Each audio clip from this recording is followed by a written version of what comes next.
like that. How do you advise young entrepreneurs, especially girls, who would like to be in entrepreneurship or pursuing a career?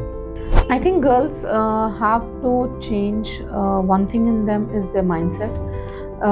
It's not about earning money only. It's not about financial independence.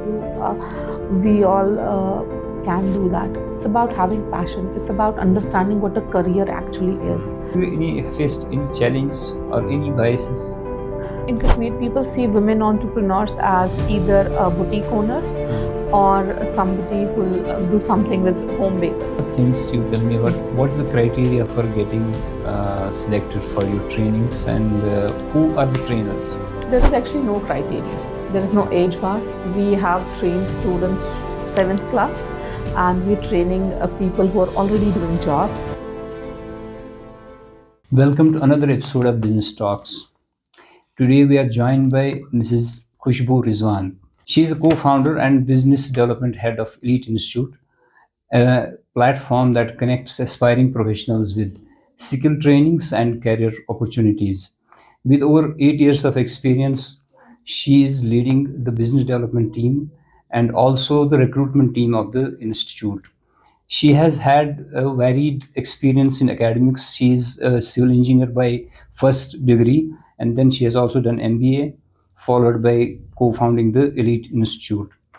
She has led high-performing recruitment teams and skill development programs, especially in IT and BPO sector. At Elite, she champions strategic partnerships, placements, and digital expansion, playing a vital role in bridging the gap between academia and industry. Today, we'll be talking about the job that Elite is doing. Previously, we have had a couple of episodes where we have discussed this various aspects of the subject, but today we'll be hearing from her about the practical aspects of the subject. Welcome, Mrs. Khushboo. Thank you so much. Thanks so much for the generous introduction, sir. First things first, tell us about the journey. Being a civil engineer, then an MBA, then co-founding the Elite Institute. Okay, so this has been a lovely journey. It's always been my passion to give back to society, and that's somehow where this all transitioned. Back in 2010, I joined my degree for bachelor's in engineering, and it was a very fun ride. I believe that no education is waste. A lot of people think that doing a BTech and then doing an MBA is a waste of time. But my background in engineering was what made my MBA so successful. That is what made me more dynamic and more diverse. Right. It is. I personally think it is a very big myth that people cannot have diverse education, and it is all centric to Southeast Asia, especially Kashmir and northern parts of India. It's here where we believe that we should only do one thing. Go outside Kashmir and you'll see people doing multiple things at the same time. You'll see people leading industries, and you'll see people leading different verticals because they are dynamic. And Right. your dynamicity is what opens opportunities for you.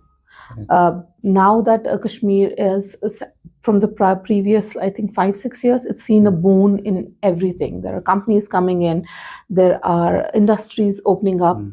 We need people who are more diverse. We don't need people who can do just one job.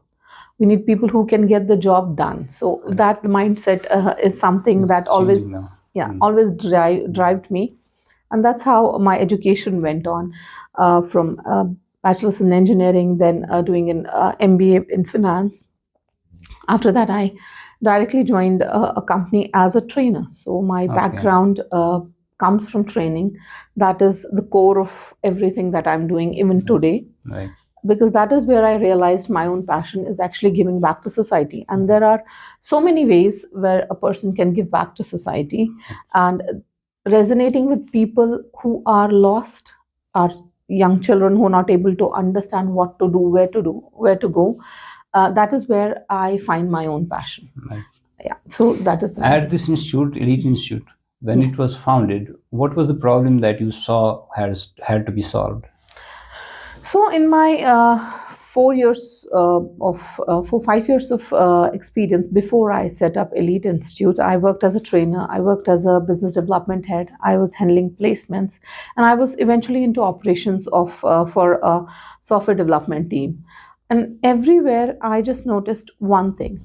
Whatever we want to give, it is always restricted by certain things. Obviously, industry, companies, they have their own policies and they have their own profit driven motives. That is Mm. obviously for a business, it is a main motive. But I always felt that I am restricted by these things. So I wanted to do something where I can wholeheartedly help people. Okay. Not that the other companies were not helping, they were definitely helping, they've done good job, but I personally wanted to be more connected to my students, to the people Okay. that we train. And that is how Elite was formed. I have a amazing co-founder by the name of Miss Ikra. She shares my vision, she shares my passion for helping students, and she shares my work ethic. That is Okay. a very important thing that we find in today's times, and that led the basis of Elite, because Mm. somehow in our own personal journeys we were able to help students. And we were when I'm not sure a lot of people will resonate this with this, but when you see a person's life change Mm. by very small things, it's not very drastic that we do, Mm. it's very little hand holding. And when you get a phone call from somebody's father or somebody's mother saying that my son was not doing anything, he flunked his graduation, and today he just completed his MBA from the same institution that I've done my MBA. Mm. The guy flunked his bachelor's Mm. and then did the MBA with the same one. I don't know what else. That is the motive. That is the entire, you know, fundamental behind Mm. Elite we have. It So is you have success stories to tell. We'll be talking about absolutely, success stories later on. absolutely. But first, tell us about the students that come up out of the institutions. What skill deficiencies do you see in your experience that they are not ready for the industry? So being from the industry, and I am still connected with the industry. I still have a job of my own. Mm. I'm a senior delivery lead for a USIT concern, Okay. and I see people coming in, people going out, and I am completely in touch with the institutions also. Mm. And through Elite, I'm in touch with the students. So all three dynamicity, I see the main thing is that the students are not connected anywhere. Okay. There is a very huge lack of corporate exposure, I would say. It's not that Kashmiris don't have talent.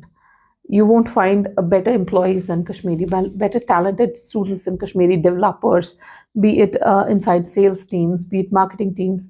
People want to hire Kashmiris. But the problem with our students here in the valley is that they're very disconnected, they don't have industrial exposure, and they're lost somewhere between the time long trade that has happened. We want to be an engineer, we want to be a doctor. They're still lost in that. Mm. They lost that we need to be academically excellent, and that is how we'll be professionally excellent. But these are two very Is it a social problem or the lack of a large scale industrial base in Valley, or the academic institutions themselves are not forthcoming with such extraordinary events or the industry connection which is required? Where do you see the problem? So I'll answer this question in three parts. The first part is the social stigma. Of course, there's a social stigma. The entire valley, parents of the valley want their children to be government employees. So that is one big Mm. problem. But it's to a very large extent going away now because we Mm. don't have government jobs for Right. everybody. Then the second stigma comes from the lack of big industries. Yeah, it is there. We cannot shake the fact that we don't have big industries. But Mm. how will big industries come when we don't have anything to show to them? Mm. Right. It is there. We have small scale industries. So you need to connect to these industries to understand what is the problem. The problem lies within the setup. Industries might want to hire people. Mm. We cannot expect that a big industry will come to Kashmir and then they'll bring on their staff. Mm. They need to be able to find staff Find here. local staff. Yeah. Yeah, and look at these industries, they're not able to find staff. Now, what is the problem with the staff? The problem with the staff is they're not connected. They don't know what industry is. You will have a lot of very well educated people, and you'll see they won't know how to send an email. Mm. The only thing they use email for is making account on their phone or recovering passwords of their social media. Mm. They don't know what to do. They don't know what Teams is. Right. And it's very sad because our colleges and institutes should be directed towards it. Mm. There is a very big need. The need of the hour is to make the workforce we have in Kashmir industry ready. And even though there are a lot of efforts done, but they're all in vain because they're either very what do we call them? They're obsolete or they're very historic. You'll have a IT course introduced in a college, and they will still teach something how to MS How DOS. Windows came into being. Yeah, we don't need that. Even I would say we don't need MS Excel Office, though they learn those things. What you need to tell them is how to attach a file to an email. How do they download an attachment? How do they log into a Zoom meeting? Right. Those things should be done at college level. Unfortunately, that is not done. Not done. And the How's your institute trying to solve this problem? What is So- your program structure?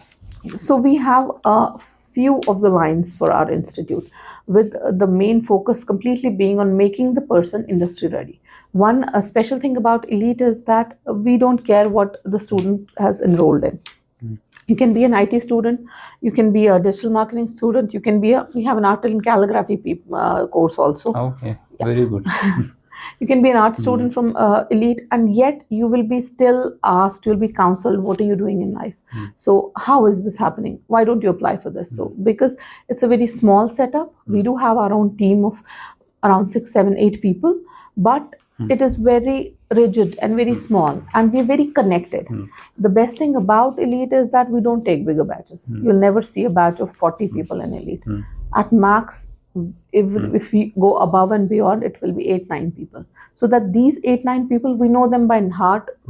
I know their name, I know where they live, I have their contact number, and I'm concerned about that. So it is, it is changing one person's life at a time as of now until we get. And as I know, you have been doing recruitments on campus also, going to Yes. various institutions. How do you see the role of academic institutions in your job? One major backdrop from our academic institutions, though they're doing good, they're putting in a lot of efforts. But one major backdrop is that the people in charge of placements are not from the industry. They are not connected from the industry. We just simply take an assistant professor or a professor and make him in charge of placements. So the revolution that is happening in the industry, they're not aware about it. They're still aware about patents, and they're aware about what is happening in the academic world.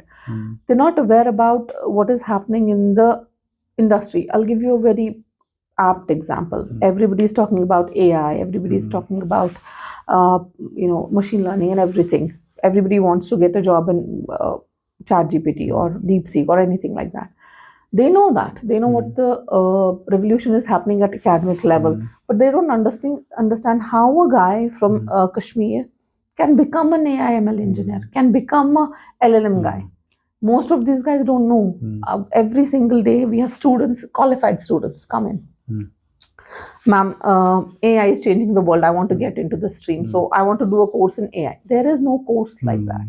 You have to have your foundation first. You need to know what is happening. Just because you have a tool doesn't mean it will replace you. ChatGPT, DeepSeek, everything is a tool. Right. They're not meant to replace humans. They're meant to do humans' work. So our industry and our academics are completely disconnected. What stops these academic institutions in getting industry experts so that they could tell them how to go about it and tell students what is needed in the industry? I think our institutes are ruled by a 9 to 5 work setup. They don't have proactive people.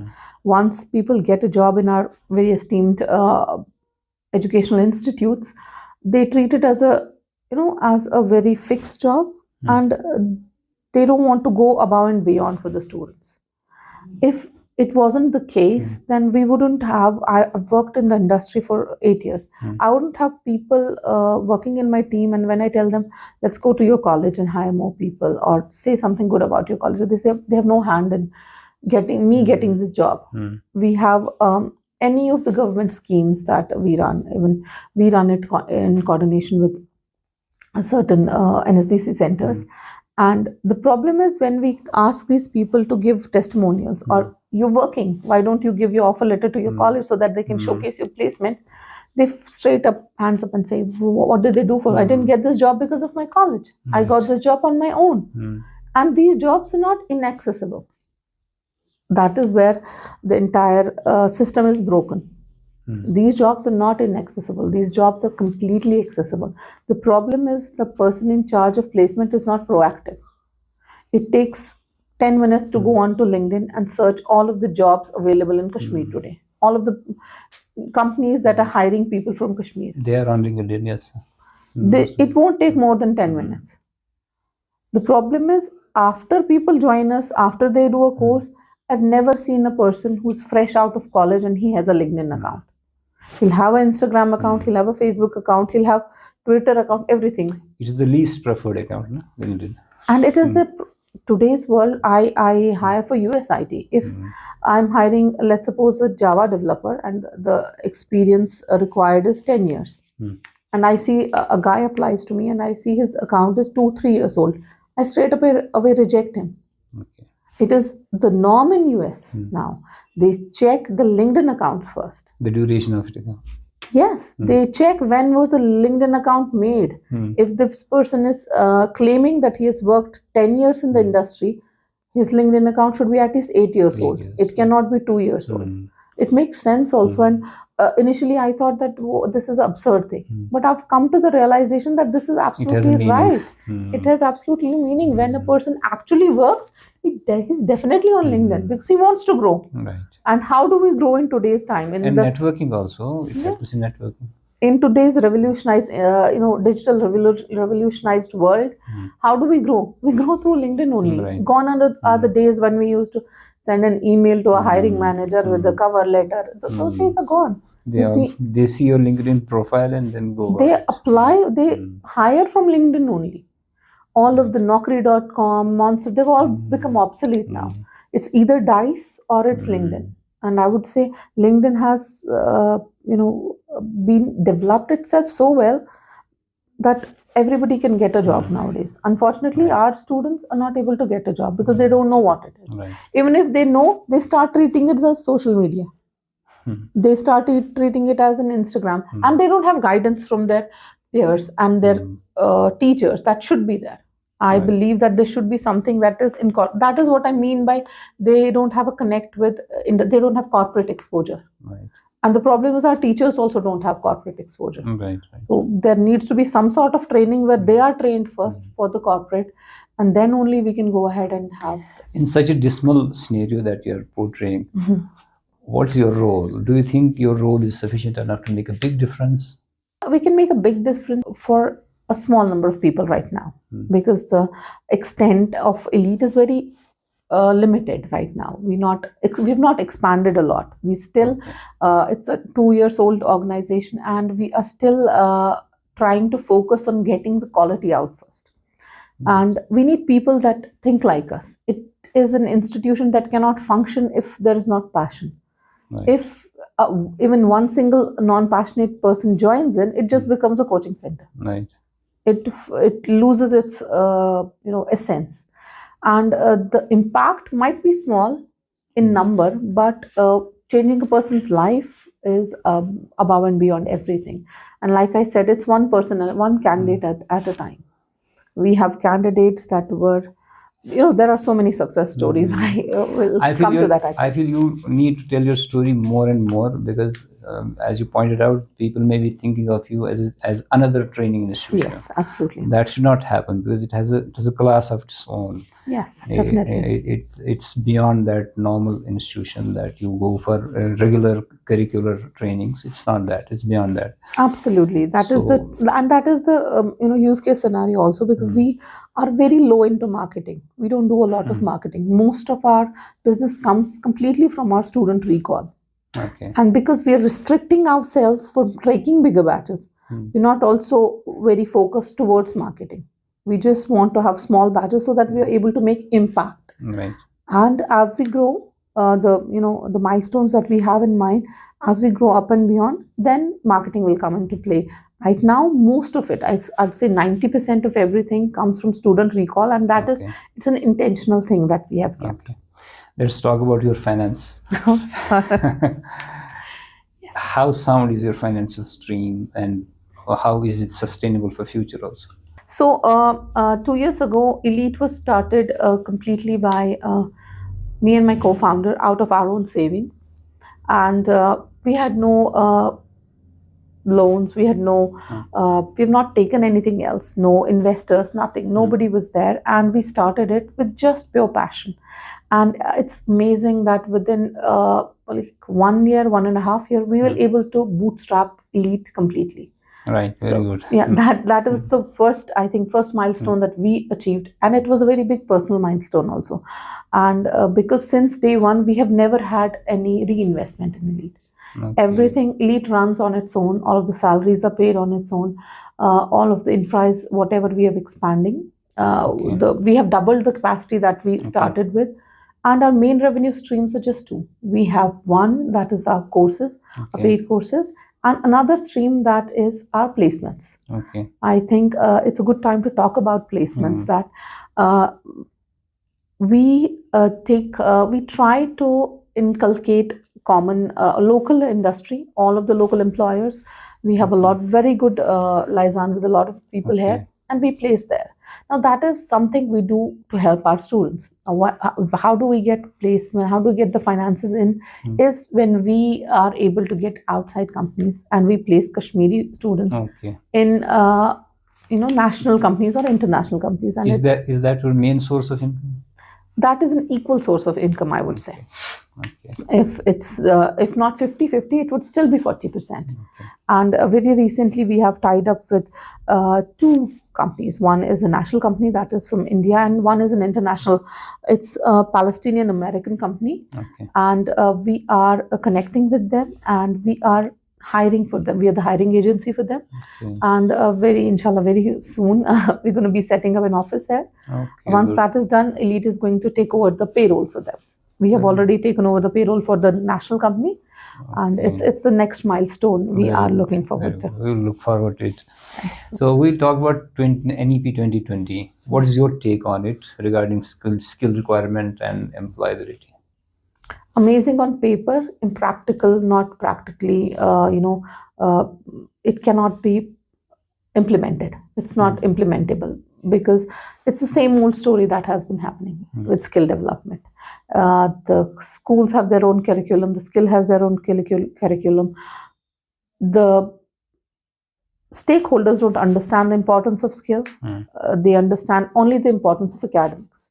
It is not their fault, I would say. It is not the students' fault that the people in charge of teaching them are only concentrated about teaching them. They're just concerned about that. They teach them, they might teach them very well. And we have very well educated people, but they're not trained. We have to understand these are two very different things. Training is something completely different than teaching. We have people very good in academics, not employable. Completely not employable. I'll tell you an experience I had 2 years ago.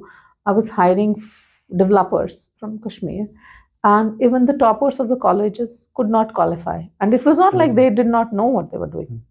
They knew the development, they knew the programming. The problem is, I remember it was a Zoom meeting, and a lot of girls completely fainted by turning on the camera. They could not, they did not know where the mic is, how to do.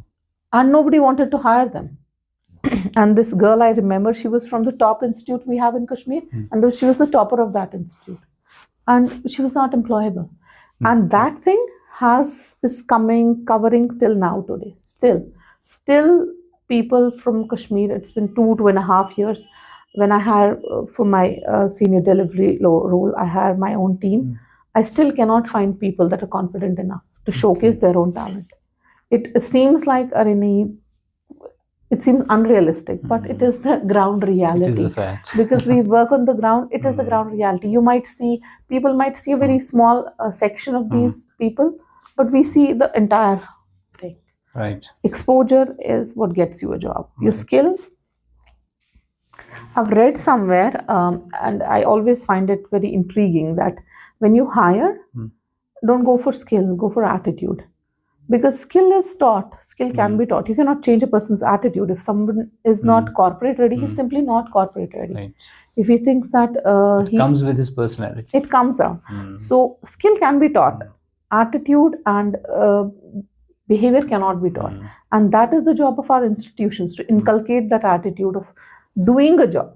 Right. Our students don't have an attitude of doing a job. It's very difficult to make them do a job. Is government and institutions an enabling stakeholder in this exercise? In theory, yes. Practically, I have seen them more of a hindrance than help, because there are too many things. They expect students to sit 8 hours in a class. They expect students to be in touch with the same training institute for 2 years. It is impractical. On paper, in theory, they're doing so much, and they are doing good. It's not like they're not doing, but I would say Elite is a very small institution, and Elite has had more impact than when I was working in the government scheme. Okay. The impact would be high. It should be the other way around. But there are there are way too many inspections done. There are way too many very small things that have zero impact on training a candidate. And it's bizarre. It just doesn't Money work. is spent and results are not seen. The results are window dressed, very easily window dressed. So. Right. Can you tell us a success story from your own institution where you have actually put in that effort and the results have shown?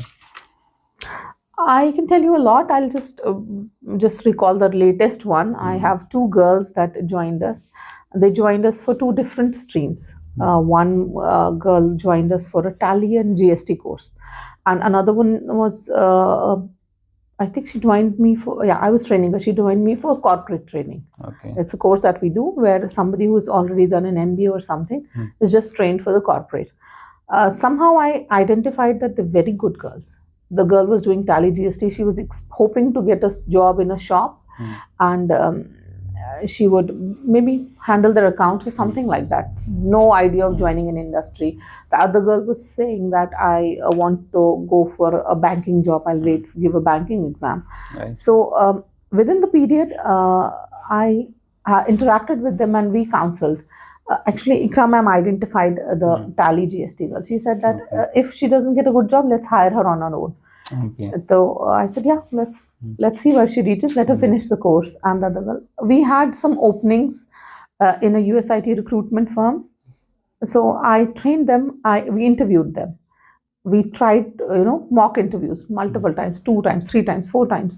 And today, both of them are working as USIT recruiters. Very good. And they are both not from, we'd say they're from missionary schools or something. They're from local schools, local colleges. No extraordinary educational background, very humble family background. And when they joined, they were also the same, but just a little bit of grooming is all it took for them. Since I am a girl, I'll just give girls examples. So we had the student again with us. We identified her as a potential person to work with us, and she was working with us as our counselor. Okay. So after 1 year, 1.5 years, she went ahead and she joined a work from home because she was not from Srinagar. She was from another district. And this year only, I think 7-8 months ago, one fine day she comes. She still comes. They still visit, and she comes and said that I came here to tell you guys something. So I come from a very humble background, but I'm getting married, and I want to thank you guys because I'm paying for my own wedding. Okay. In Kashmir, paying for your own wedding is a very big thing. Even though it might have been a very small wedding, that brought tears to my eyes. She was a girl, and she is an all-local girl. She was able to do something. And earn this Back, much. yeah, back in the day when she joined us as a student, all her focus was livelihood. I'm telling you, the point was that they didn't have, her father was not earning very well. Us younger siblings were, studying and everything. From there to being married, and that was Doing mind blowing all for by me. It herself. might not be a very big thing. Somebody might not have become the chairperson of or a manager in some way, though there are success stories like that also. But that is the essence of Elite. This is something we resonate with. We have a lot of students that started with us, did internships here, went to Delhi, are doing very well for themselves today, went to Bangalore, doing very well for themselves today. We have students that are working in universities through us, and it's been an amazing journey in that way. Alhamdulillah, it's very fulfilling when it comes to that. For you. Yes, that's what drives us. Otherwise, a couple of things you tell me about. What is the criteria for getting selected for your trainings, and who are the trainers? There is actually no criteria. There is no Okay. age bar. We have trained students of seventh class, and we're training people who are already doing jobs. Okay. Like I'd say, the age group would vary from around 12-year-olds to 50-year-old. So Okay. all of the people are open because Great. there is need at every stage. A lot of people come from their offices because they want to skill up very small skills, maybe Excel. So that is one thing. Hmm. That is there is no criteria. Okay. Sorry, I missed the second part of your Who are question. the trainers? So we have around 5 to 6 trainers, including me. Okay. Apart from my business development, I'm still very inculcated with the trainings. Okay. We have, like I said, Ikra ma'am. She completely handles all of the trainings. Okay. New trainers come in, old trainers go out, Okay. or whatever it has to do with the trainings. It's her particular domain, so she has all of the say. Okay. I get my classes also from her. You have to teach this. Okay. So, as a woman entrepreneur, one of the few in Valley, have you faced any challenge or any biases? Um, so not to sound very cliched, but in Kashmir people see women entrepreneurs as either a boutique owner Hmm. or somebody who will do something with having a beauty Prepares parlor, cake or at home. yeah, or a home baker. They Hmm. see us limited to that. Hmm. Not stating that it's not a very lucrative business. It is very good. They're doing very good for themselves, amazing for themselves. Hmm. But being I think IT training, skill development, all of these are completely male dominated. Hmm. Trainings, totally male. So that was a very big challenge to break through that. It was a major challenge in this. Bias, I think it's centuries of patriarchy. We cannot change it within a few 10, 15 years. So there is always a bias. Right. But at the same time, we have met very, very chivalrous men also. There are people that have believed in us. When we had nothing, some of our earlier counterparts, gave us projects. We have done a CSR project with JK Bank, and I can't recall his name, but sir, he believed in us. He gave us a CSR project to run for them. Okay. There are a lot of good things, but there are way too many challenges because people think that being females, they don't know finance. They don't. They won't be able to negotiate. They won't be able to put down their part. So that is always there. Right. Thing So, like that. how do you advise young entrepreneurs, especially girls, who would like to be in entrepreneurship or pursuing a career? I think girls have to change. One thing in them is their mindset. It's not about earning money only. It's not about financial independence. We all can do that. It's about having passion. It's about understanding what a career actually is, what being professional is. It's not about just uh, getting your enough money to go around or eat coffee, have coffee with your friends. It's completely not about that. The potential is way too much. You can run an institute, you can run your family. It's us women are directed towards being financially independent, and they think that that's all about it. It is about entrepreneurship is a journey, and I see a lot of young girls coming into entrepreneurship, but they're not up for it. Within 4, 5, 6 months they fail and they leave. Right. It's not a destination, it is a journey. You have to go through that. Those downs are as important as the ups. Right. If you don't go down, there is no up ups. coming in. So that is my advice would be, take up entrepreneurship. It is an amazing field, but be ready for it. Right. Don't take up just because you find it very blingy. You see entrepreneurs enjoying going over coffees, going over meat. It is not only about that. It's not a very luxurious life. You have to burn a lot of your soul to get into it, and Energy always and money also. absolutely. And I would like to stay here because you mentioned energy, money. Mentorship comes. Mentorship is most important. If you don't have a proper mentor, don't get into a business. Don't give your energies there. Like we connected to Khan at very early stage of founding Elite. we were very disoriented. We were doing a job. I was doing a part-time job back then. Ikram was trying. We were trying to, streamline things. That's where we met. We got introduced to Khan, and through Khan we met Mr. Sunil Handa. His guidance has been impeccable. He is the one who advised us to take up this placement more seriously, and Right. that is the reason it has become a major source of income for us. Right. Mentorship is completely important, and it's important from the right people. Try and connect to people, go on these events. Right. These are very important. Networking is so. I remember, I think we met for Women's Day here. Yeah, we had that meeting. Yeah, we met 2 3 people here. We were just talking, and one from them became our client. We are providing them staffing. It's Right. all about networking. Don't feel like wahan kya tha, baatein ki, that is how big people become even more bigger. Right. Yes, absolutely. Where do you see Elite in 2025 and beyond? What are the plans? The plans for Elite are now focusing on expansion because we want to help more people. So by the next 1 year, we plan to have double the capacity that we have, and more focusingly, we are planning to bring in more team members.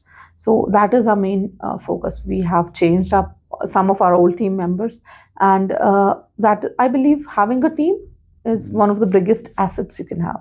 Right. No amount of physical assets can match when you have a team. Your team is everything. You have the business is the team. I can take Elite from Jahangir Chowk to Jawaharnagar to Gulmarg tomorrow. But it's only possible if I have a team. If I don't have a team, it's not possible. Yeah, our main focus is going to expansion, and by expansion, main focus is expanding our team. Right. It has been an insightful and informative discussion. We'll be discussing more in next sessions. Thank you very much. Definitely. Thank you so much for having me. Thank you.